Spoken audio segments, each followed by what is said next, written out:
you are here because you are doing Extension A. You are to watch this video and then reread the prologue of Tuck Everlasting. Cite specific word choices that the author made and explain how the figurative and connotative meanings of the language used in the prologue contribute to the atmosphere as the story opens. What is atmosphere? Atmosphere is the mood or the feeling of a literary work. The author creates the atmosphere or mood with descriptive details, language, and images. Let's start with an image. Make observations about this haunted house. What do you see?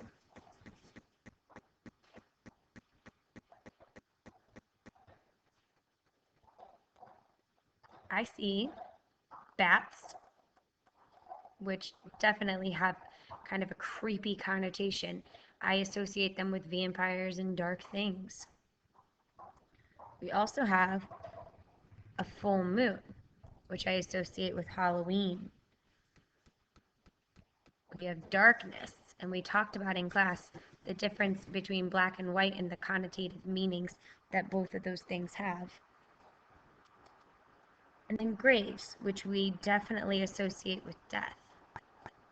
So overall, when you add this up, all the connotative meanings that go along with this image, it adds up to a very spooky atmosphere.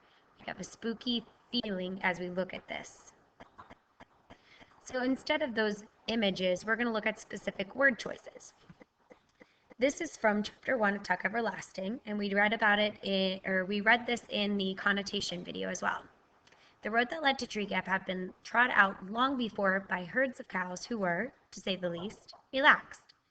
It wandered along in curves and easy angles, swayed off and up in a pleasant tangent on the top of a small hill, ambled down again between fringes of bee-hung clover, and then sat sidewise across a meadow.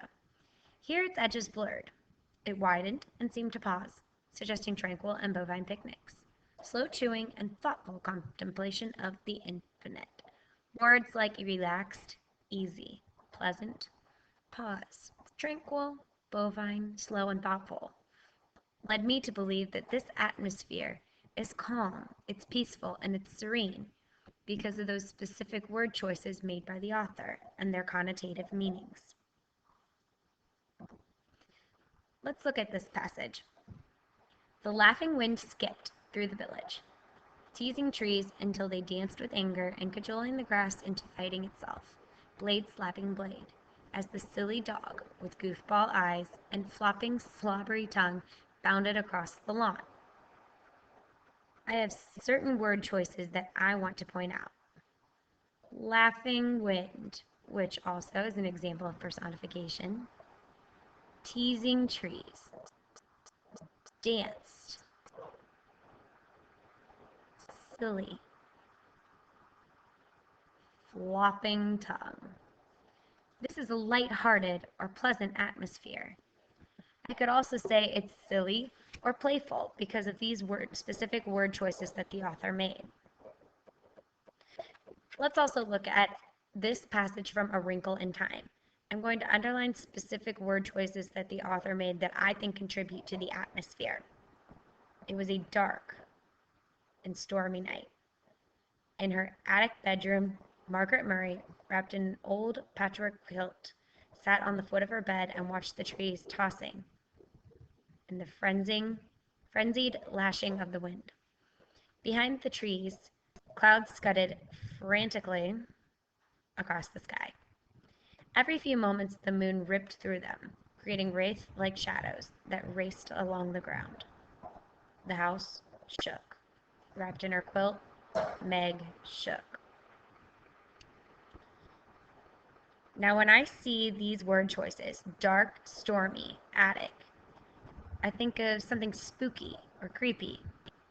I'm going to go with the word eerie to describe this.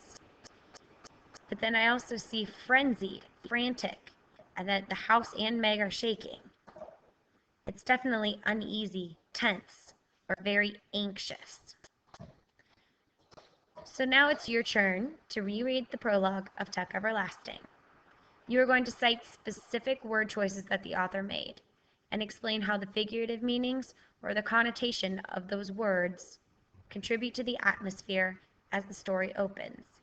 You'll also need to share what you believe the atmosphere is. Is it tense, easygoing?